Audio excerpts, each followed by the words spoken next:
لا الہ الا انت سبحانک انی کنت من الظالمین۔ یہ آیت مبارکہ حضرت یونس علیہ السلام نے پڑھی تو رات کا اندھیرا، سمندر کا اندھیرا اور مچھلی کے پیٹ کا اندھیرا، تین اندھیروں میں سے نکال کر اللہ تعالیٰ نے یونس علیہ السلام کو دنیا میں دوبارہ بھیج کر نئی زندگی عطا فرمائی۔ اور قرآن میں اللہ تعالیٰ نے وعدہ کیا فاستجبنا لہ کہ ہم نے یونس علیہ السلام کی آیت کریمہ پڑھنے کی دعا کو قبول کیا۔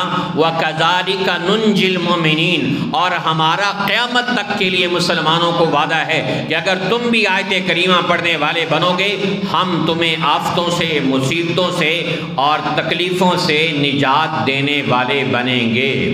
تو چلتے پھرتے، اٹھتے بیٹھتے، اپنی دکان پر بیٹھے ہوئے، کام کاج کرتے ہوئے لا الہ الا انت سبحانک انی کنت من الظالمین۔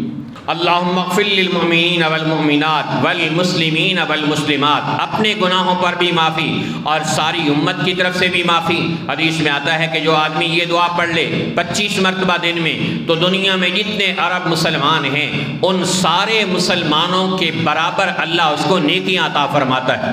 اگر ان کی تعداد اس وقت 1.5 ارب ہو مسلمانوں کی دنیا میں، تو جو آدمی یہ دعا پڑھ لے اللہم اغفر للمؤمنین والمؤمنات والمسلمین والمسلمات، اے اللہ مسلمان مردوں کی، عورتوں کی، مسلمان مومن مردوں عورتوں کی بخشش فرما، تو اللہ تعالیٰ اس کو 1.5 ارب نیکیاں بھی عطا فرمائے گا اور مسلمانوں کے اوپر آئے ہوئے عذاب کو بھی ٹال دے گا۔